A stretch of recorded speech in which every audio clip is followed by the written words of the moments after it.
Come on, church. How we doing this morning? We're good. Good. Hey, welcome back. It's good to be back together in this room, in Leland, online. And speaking of being back, look who I found. Mike Ashcraft, everybody. He's back. But no, yeah, we can give it up for Mike. Today, I'm excited that we are back together after taking Sabbath Sunday last weekend. And today we're going to spend some time looking back. We're going to spend some time talking about Sabbath. We're going to spend some time talking about what we learned from Sabbath Sunday. And I think this is super helpful for us as a church, as a people, because in general, in our culture today, we are good at anticipating things. We are good at preparing for things. We are great at getting ready for things that we're excited about. We're not always good at looking back at what happened. We're not always good at debriefing. I don't know if you are ever in debrief meetings. I used to dread those. Now I like them because I understand how important they are. But we're not great at that, right? But what we do know is that we as people, we don't learn from our experiences. We actually learn when we look back and we reflect on what we experienced. And so we want that to be a culture of our church, that we spend time looking back and learning from what we did. And last Sunday, we took a Sunday where we did not gather. We called it Sabbath Sunday, and we encourage you to practice Sabbath. And so today, I was planning on just being here by myself and sharing some things, but I was like, hey, Mike, would you share the stage with me, and would you kind of co-teach in what we're talking about today? Because I've been around Mike for 20-some years now. I've worked with you for over 10 years now. And there's one thing that I love about our pastor is that he participates in the things that we do as a church. And he doesn't just participate, he spends time like sitting in it and learning from what he experienced. And so anytime that we do something that's participatory, I always like, hey, I want to hear Mike share what he learned, because I think that models for us what it looks like to participate, to prepare for the participation, and to reflect on what we did and what we learned. And so, Mike, that's why you're here today, because you're really great at that, and I really appreciate the way that you always do that in your life and as a leader of our church. And so we're going to look back and kind of learn from Sabbath Sunday. Before we do that, I think it'd be helpful for us to kind of define and be reminded of what we mean by Sabbath. And over the past 3 years, we've been talking about Sabbath. And we've defined it in a certain way, and that definition is growing, and I'm excited about how it's growing. So this is how we are defining Sabbath, is that Sabbath is a time set apart to practice rest. And note that, to practice rest.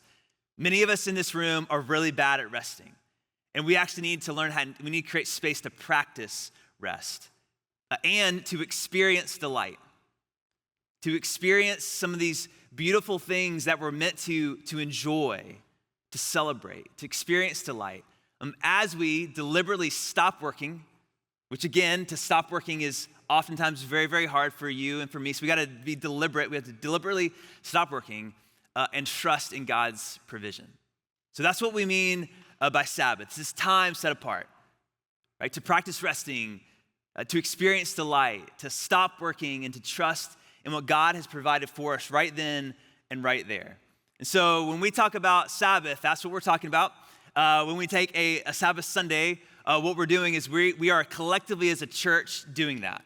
We're practicing resting as a church. In many ways, last Sunday, it would have been easier just to gather, just to do what you normally do, right? But maybe we want to practice resting. We want to create spaces where we as a church delight, where we as a staff and volunteers stop working, and then where we as a church learn to trust. Like learn to trust that God's going to provide, that learn to trust that God's going to bring us back the next Sunday, right? That we're not all just going to go to different churches after a Sunday where we don't gather together. And so we did that corporately. I hope that we got to do it kind of collectively by us all participating kind of individually. And some of us really probably pressed in on Sabbath Sunday. Some of you probably didn't even know that it was happening because you can communicate something 1,000 times. Or some of you it just didn't work out for you. And so if you didn't get to experience and practice Sabbath Sunday last Sunday, like no worries. There's no shame or judgment.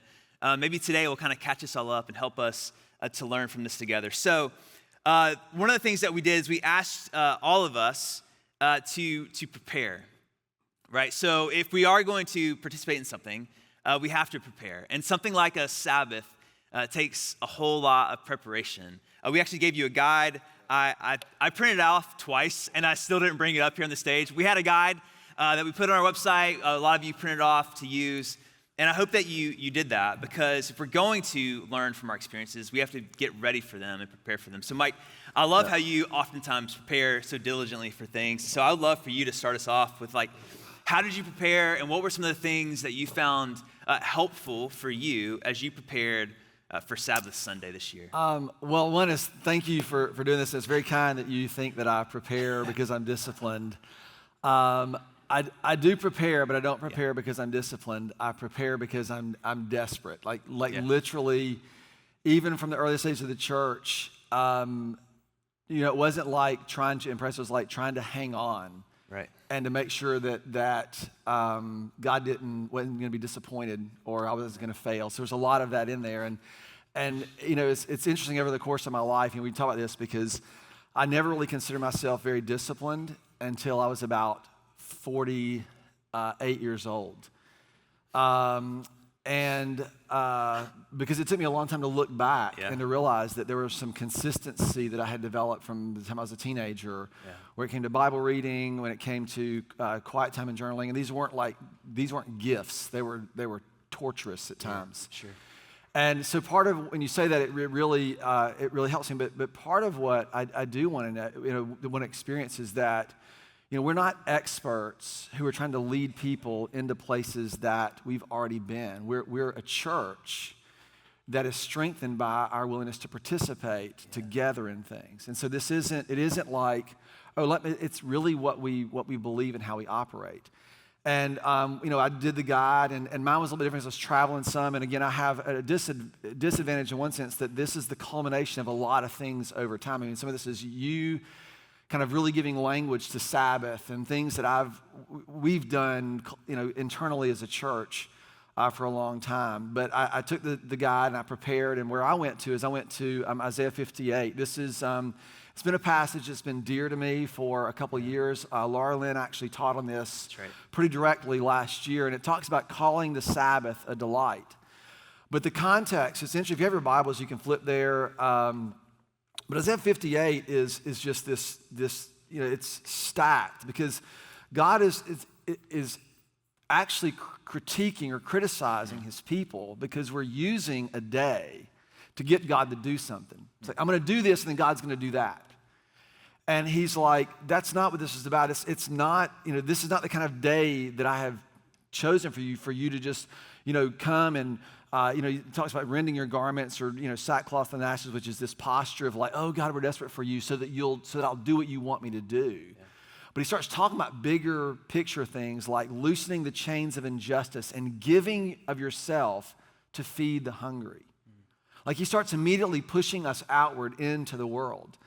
And then at the very end of this, and we'll read this together in chapter 58, verse 13, it says, if you keep your feet from breaking the Sabbath, and from doing as you please on my holy day, if you call the Sabbath a delight and the Lord's day, holy day, honorable, and then he describes what it means to honor it. If you honor it by not going your own way and not doing as you please or speaking idle words, then you will find your joy in the Lord.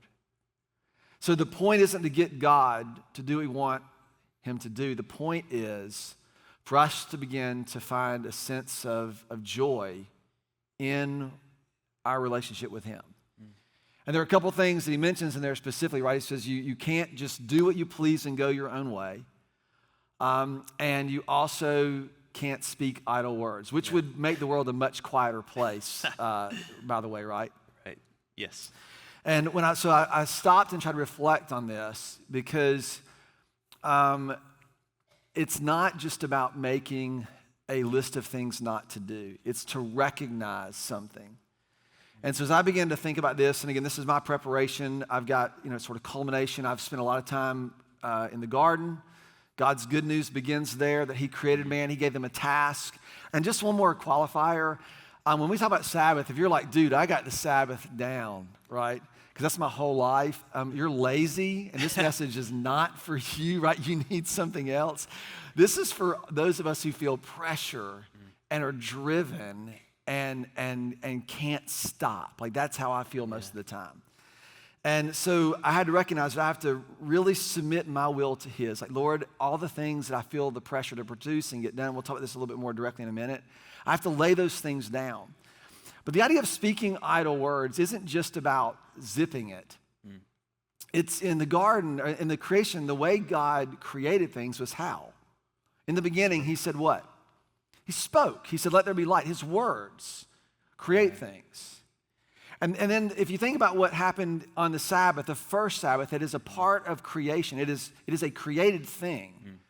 For 6 days, God's been doing things, slinging stars and making oceans, which has got to be cool. And on the sixth day, he invites human beings into the mix. He gives them a commission. I want you to create with me. I want you to contribute with me.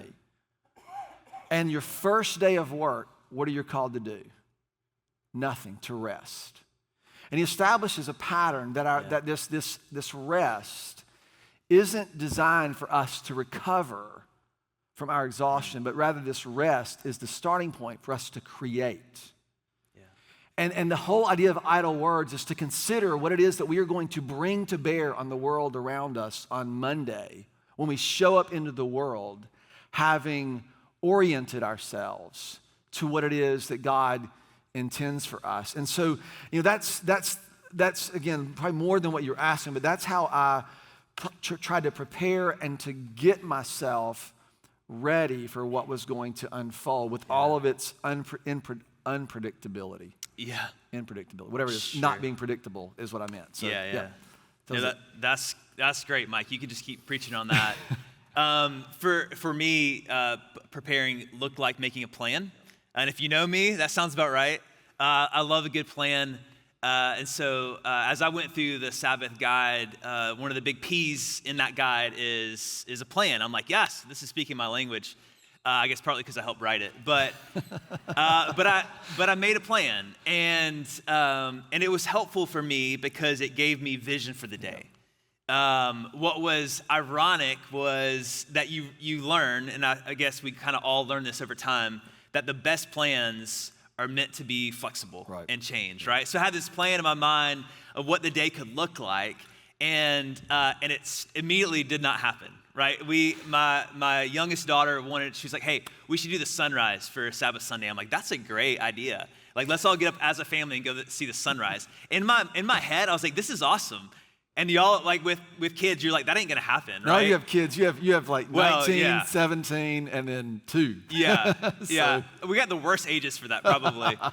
And so we did not get up for sunrise, and so immediately my plan was off. And it was really cool because I had the chance.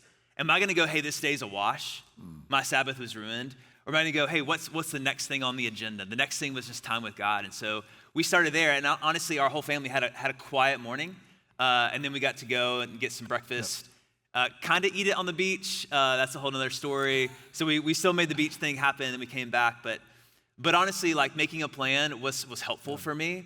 And even planning in a way to start the day and a way to end the day. And actually, I used our summer reset prayer as a way to kind of enter me into this day where I'm gonna pause. I'm going to breathe deeply. I'm going to seek God's presence. That's how that prayer starts, if y'all kind of remember it at this point. And I actually swapped out the summer for Sabbath Sunday. That this day would be a day that would remind me to pause, to breathe deeply, to seek God's presence. It would be a day that my family, in some ways, we're kind of entered into realigning our lives with God's heart. And so that was super, super helpful for me. And I think that, anytime we prepare for something, you can't just have an idea, like I want to do it. We got to take steps to actually make a plan. What am I going to do with my time? And I as well was wrestling with the Isaiah 58 passage because we've been, using that as a church at least the last year. And what does it look like for me to not go my own way? And I made this plan for Sabbath. But to go my own way would have been to try to control that plan, as opposed to kind of offering up that plan. It's, hey, God, this is what this day could look like. And I'm just really thankful that that God met me there and gave me vision. And I think too, Clay, what's important for people to realize is like when you talk about a plan, you don't plan like I have a plan. I have a plan, it's like always sketched out. When Clay has a plan, it's like typed out, sure. and it's ready to roll. So I think that idea this is not like just sort of loosey-goosey. This is a real willingness to say, I'm going to be sensitive to what is happening in front of me all day. And I think that's one of the things that you've helped me learn in this. Yeah. So we prepared. You prepared. I prepared. We came into the day with a sense of what the day could look like. We both kind of used the content of our church. And then we entered into an actual day that was very specific, a day that in some ways as leaders of the church, we probably did feel some pressure, right, to engage. And so I think the question for all of us is, if you participated in Sabbath Sunday, what did you learn? Right, as we remember that we don't learn from just the experiences, we learn from looking back and reflecting on the experience. And so a question that you can write down, you can take with you, what did you learn from Sabbath Sunday? What did you learn from us kind of preparing for this and entering into this? And Mike, for you, I'd love to know, I think our church would love to know, what did you learn? What did you take away? What were some of the things that were most helpful for you that you learned on your Sabbath Sunday? From Sunday, I learned that when you don't preach or go to church on Sunday, it feels a lot different than it normally does. Like, this feels pretty good. This is why people don't come to church on Sundays. I'm just kidding. That's not what I learned. But, some of this, again, it's this deliberate idea. And I didn't, again, a lot of this is looking back and learning. Because I think, when Clay, you asked the question, like, what do you learn? A lot of us, we don't reflect. Some of this goes back about probably a decade and a half. We were in Rolling Grice at, Port City Church is in a middle school, so at Rolling Grice Middle School. And every Sunday, it's like people are coming and they're showing up, and I'm just trying to get ready for the next Sunday. And I remember when people would walk up to me, and they would mean this as a compliment. They said, Mike, that's the best message I've ever heard you give. And it would immediately send me into a panic attack. Because I'm like, how am I going to top this next week? Yeah. And like, this is, it's funny now because I'm 54 years old or 53 years old and I survived it, right? But when the heart attack is building, it's not quite, and this was my mode. We had a 8:30, 10:30, 12:30 service. We had finished unloading about 2 o'clock. We'd have lunch bunch at the office. We'd unload the trailer and then eat lunch. And at 2:05 we'd go home, I would start thinking about the next message the next Sunday. Yeah. And that went on like and every time someone would tell me that something was good or they enjoyed or got something out of it, it would just get worse. And but this is the problem. You go in that and you just think perform, produce. Yeah. And what you never stop doing is going, why? What is happening here? Like, it's the reflection part. You know what I realized? I realized I was afraid. I was afraid that I would not have something to say that was good the next week. Yeah. And the mindset is, if I start earlier, then I'll have more time to do the thing that I'm afraid I might not be able to do. And so this is exactly what the Sabbath is for. And it doesn't matter if it's how many of you guys woke up Sunday and you're like, you got stuff, or in your day, you got stuff that needs to be done. And the temptation is, if I get a jump start on this, I'll get more done and this will happen. Yeah. And so what I began to do is, and I literally would have in my mind a finish line. When 2 o'clock hit on Sunday afternoon, I crossed the finish line. I was not going to start running again until Tuesday morning. And do you know how hard that was? Because it was like, because even when, it took so many things to start. And so I used Monday and please hear me, like, there's stuff that happens on Mondays that you have to tend to. This is not don't call Mike on Monday, but it was a sense where I had to get myself, and what it was about trust. It was about, can I trust God enough that if I rest, that I'll actually bring what he has intended me, what he will actually create what he's intended me to do. Yeah. Can I trust him to do that for me and with me? And what I've learned over, now, and I'm pretty diligent about Mondays.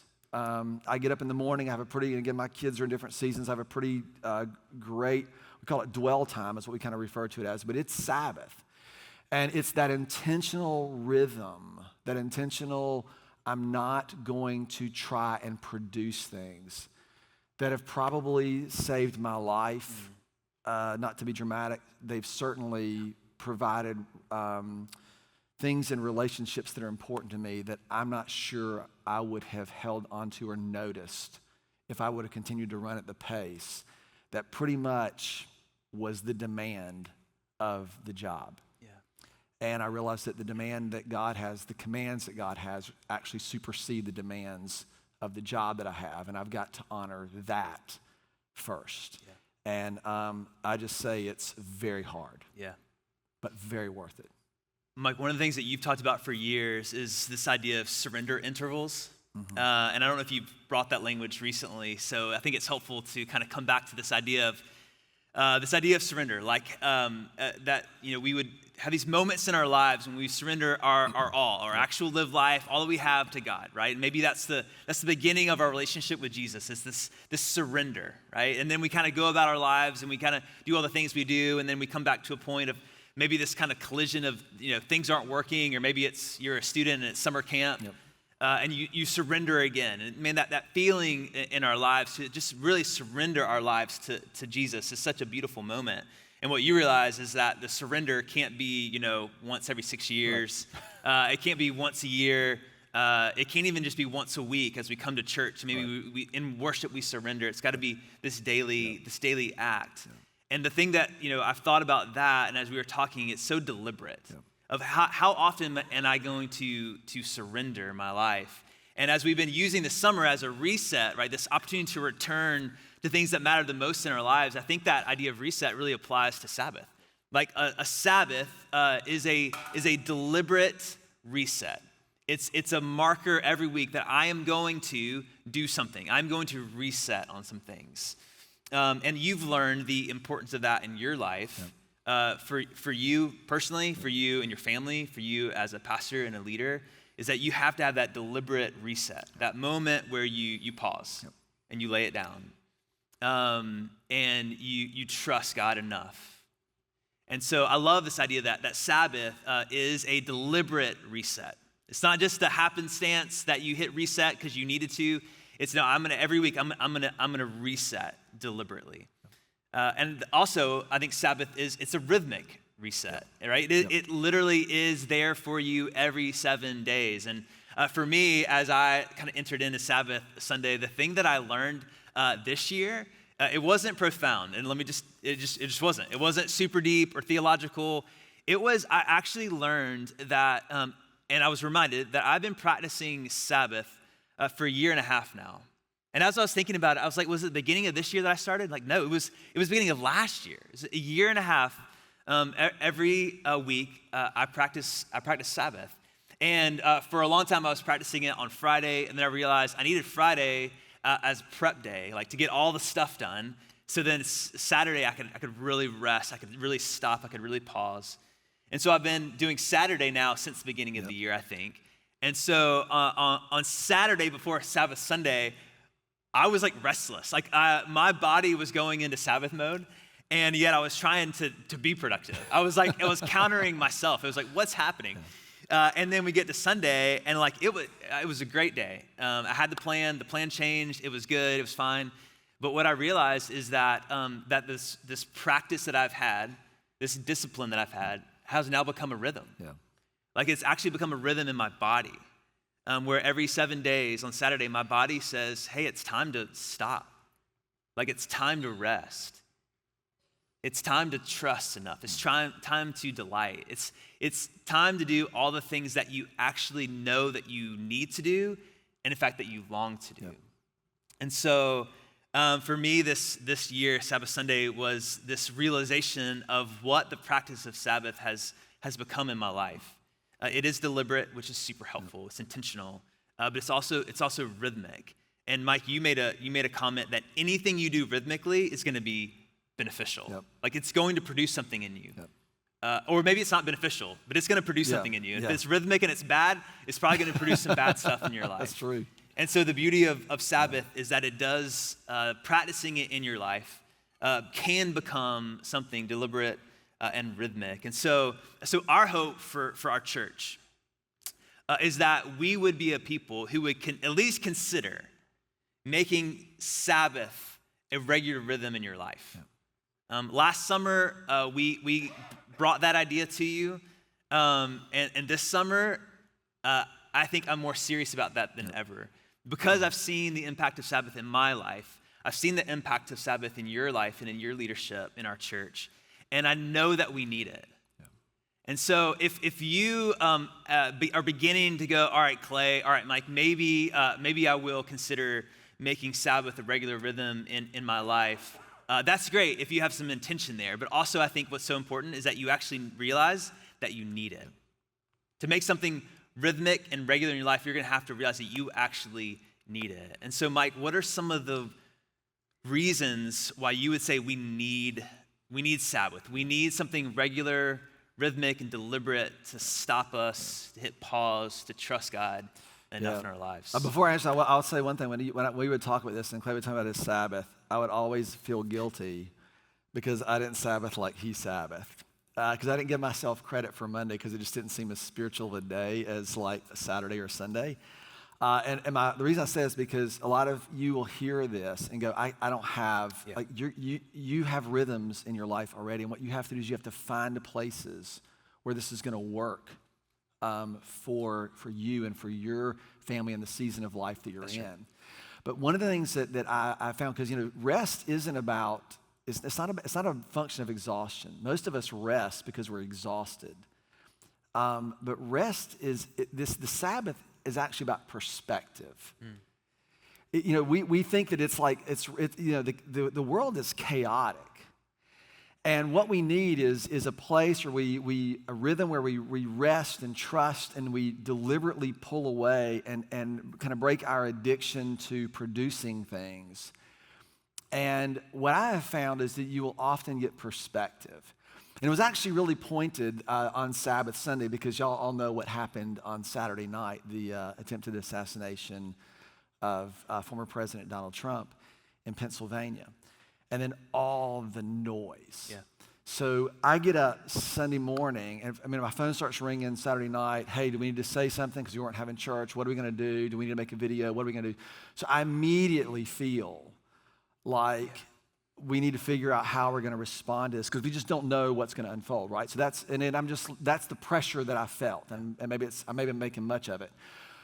So I get up on Saturday morning, I begin to Sunday morning, and I spend the first part of my time in Psalm 46, which is a very familiar passage.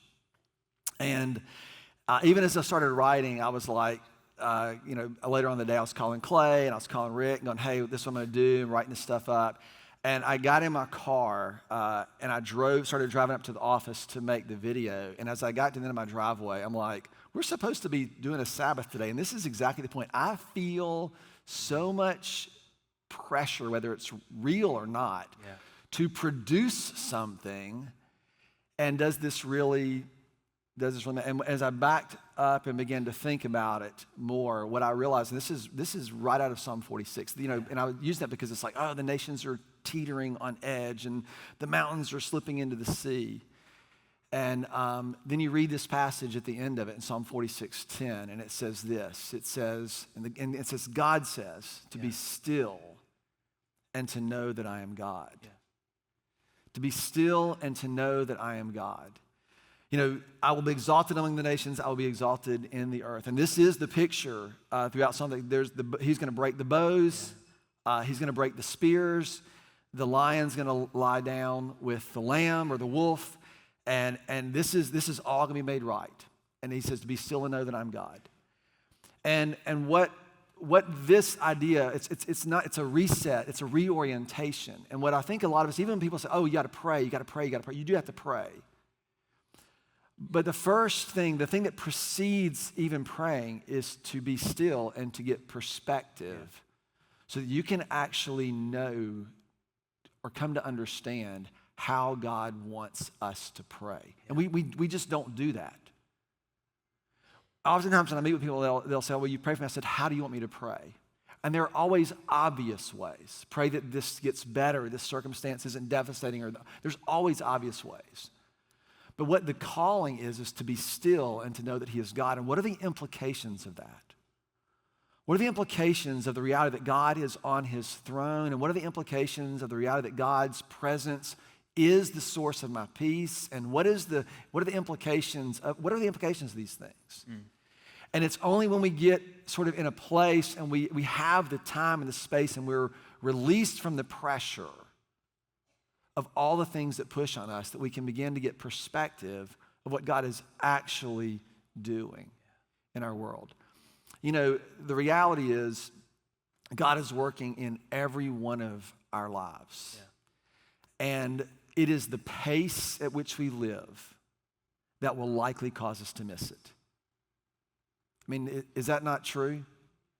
It's the pace. Yeah. The problem isn't that you're not spiritual enough. The problem isn't that you're not good enough. The problem is you run too hard and too fast, and you can't get still long enough to consider that. And here's this gift of Sabbath. The thing we haven't talked about and won't talk about, but God has a way of redeeming the time. In fact, there's a passage in Joel chapter 2, and it says, the Lord will restore the years that the locust has stolen. That somehow my capacity to manage my time as efficiently and as effectively as possible does not have bearing on God's capacity to do what he wants when he wants to do it. And it is hard for American-driven, work ethic people to trust that. Yeah. But it is true. It is true. And so that's why when I joined with Clay, we want you to do this, not because we want to go, oh, we're all going to be cool on the Sabbath. We want you to do this because it is the pace of our lives that is likely to undermine the work and seeing the work and embracing the work that God is doing in us. Yeah. So. And I think it's oftentimes the pace of our lives that doesn't help us to see that we need it. Yep. We're going so fast, we don't even recognize our need for Sabbath, our need for rest. And one of the ways that I was thinking about Sabbath this week is these three things that I get to lay down every Sabbath, every Saturday for me. I get to lay down before God my work, my worries, and the weight that I carry. And I think most of us might not even realize the pressure of work that we carry around in our bodies, or the anxiety of our worries that we carry around in our minds and our hearts, or just this general weight of heaviness that we feel because of all the things that we have to do, all the things that we want to do, all the things that we need to do. And Sabbath is a moment to pause. And what I pictured is letting God hold those things. Like, what if for 24 hours I let God hold my work and my worries and the weight of my life? At the end of that 24 hours, I can pick it back up. But oftentimes what I find is that the work I gave them, I get back a lot less. There's things that I don't actually have, I'm not actually responsible for. Like, I don't have to do that. There are worries that I was worried about that I don't even need to worry about. Like, I don't need to take that back. There's this weight that God, he's like, I'll give it back to you if you want it. And he's like, I'm like, God, you can hold that for me for a little bit longer. And I think that's the reality is we need Sabbath. Sabbath is a needed reset in our lives. And I would say that the busier you are, the more time you need to spend in Sabbath. Yeah. And so we're not legalistic about Sabbath. Sabbath is not a rule, it is a gift.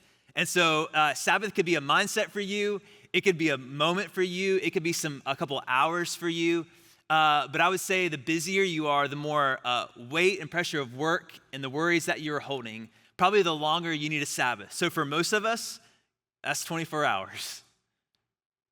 That's the reality of just our lives. We probably need 24 hours where we lay it before God. We let God hold all this stuff for us. And so for me, Sabbath, again, looks like a Saturday. I have a privilege of me and my wife both are off on Friday and Saturday. Sunday is a work day for me, if you didn't notice. And so I do that. But for a lot of you, you're off Saturday and Sunday maybe. And sure, maybe Saturday might be a good day for you. But honestly, probably Sunday is probably the right day to practice Sabbath. And so as me and Mike were talking about for our church, like, what does this look like for us to encourage you? Like, what would it look like for you to make Sabbath a regular rhythm in your life? it probably looks like this gathering here in Wilmington and in Leland or online, being a part of your Sabbath.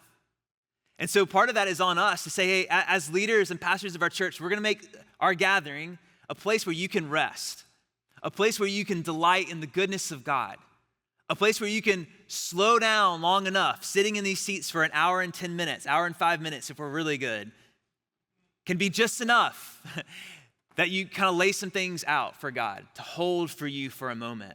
And that we don't just do that alone or in isolation, we actually get to do that together. We Sabbath together. And then maybe you leave here and you go and you enjoy a good meal together with friends, with your family, by yourself. I love a good meal by myself every once in a while. And maybe that's something really good, like really like beautiful food, or maybe that's $2 tacos at Islands, because at lunch they're $2. Right? But that you would share a meal with some friends or your family, and maybe you go and take a nap this afternoon. Hello? Maybe go for a walk, maybe do some exercise. Maybe for you, doing yard work is super restful. Have at it. Knock yourself out. But you don't pick back up your phone and start just mindlessly scrolling. You don't pick back up your laptop and start getting work done ahead of Monday. You say, hey, this is a day I'm going to set before the Lord. I'm going to enjoy it. I'm going to rest in it. I'm going to let God do something in me as I deliberately reset, as I rhythmically reset, and as I realize that this is a rhythm and reset that I need in my own life, right? I've been reading in the Gospel of Mark, and so often what Jesus is doing in the Gospel of Mark is on a Sabbath. And in there, he talks about that Sabbath is made for man, not man for the Sabbath. Y'all, Sabbath is meant to be a gift for us. A moment for us to be present to God, present to ourselves, and present to others. And so we just want to commend that to you. God is extending a gift to you. A gift that you need, but it is a gift.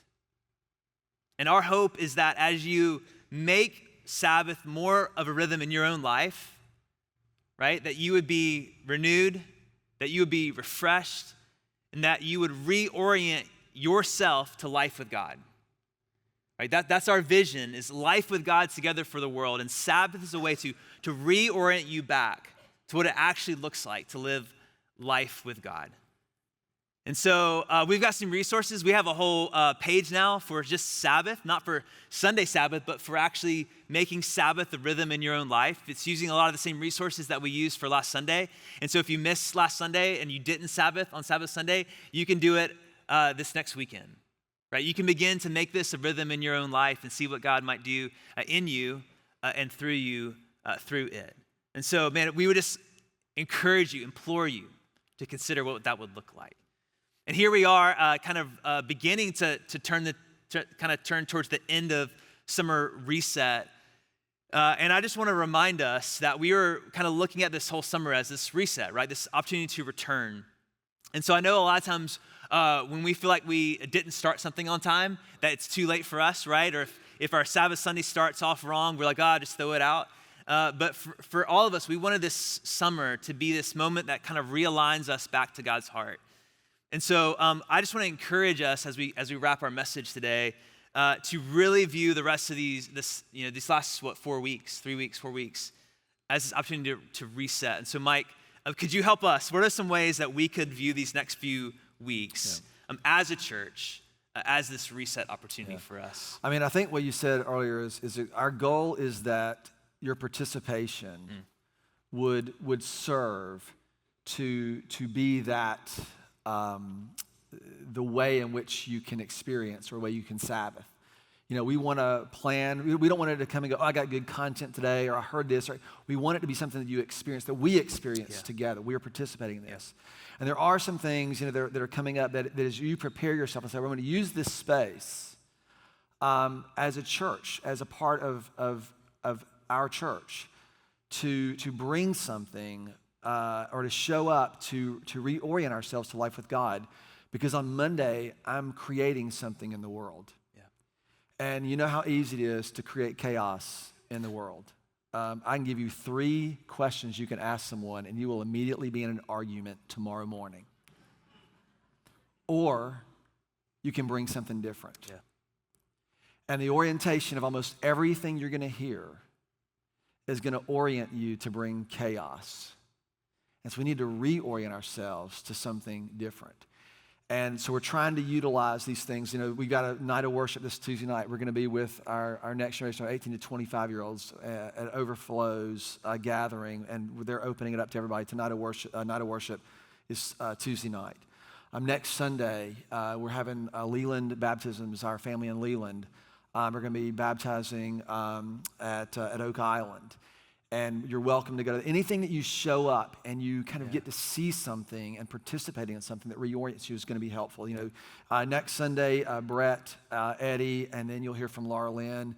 And it is so important. I cannot overstate this. It is so important for the longevity of our church for us to learn to hear from other voices. And I'll leave that. And then on the 15th of August, as we kind of bring summer to a close and we move and prepare ourselves for fall, we're going to have and open our space up for a morning prayer. And this will be a kind of a resetting, a reflection of what we've been through and where we're going. And you can imagine if you show up to that time on August 15th and you've taken the next 3 weeks to kind of create a little bit of a rhythm, your perspective on that morning is going to be much different than it might be otherwise. And it's all because we said we're going to pause and do this. And we just want to invite you to do it together. Yeah, so good. Yep. Mike, we went over on our time. I know. Was this helpful, y'all? You're always over. No, you're not. Most of the time. I try not to be. We need reset. Yep. We need rest. We need to realign our lives with God's heart. That's going to take some discipline. That's going to take God's work in our life. So, Mike, would you close us and just pray for us? Because we need that. We need that as a church. Father, as we pause ourselves, we want to be still and know that you are God. We sang earlier that you have saved me. It is much better this way. And it's not that I've been saved so I go to heaven when I die. It's that I've been saved because I'm no longer under the dominion of sin and hiddenness. I'm no longer under the dominion of the expectations and the pressures that everybody else puts on me, but I have a Lord who is Lord even of the Sabbath, that you have provided a way for me to live. Father, would we reorient ourselves to that? Would you give us the courage to not try to get ahead for Monday or to get lost in the emails or in social media or not go in the places that we please or that we are led to, but rather we would orient ourselves to what you want for us to create in the world around us. Father, would this be a season for that? And we would do that, you would do it individually and do that in us collectively as we get to experience something more beautiful because we're together. So I ask you to do that. And I pray all of these things in the name of your Son, Jesus, who is our King. Amen.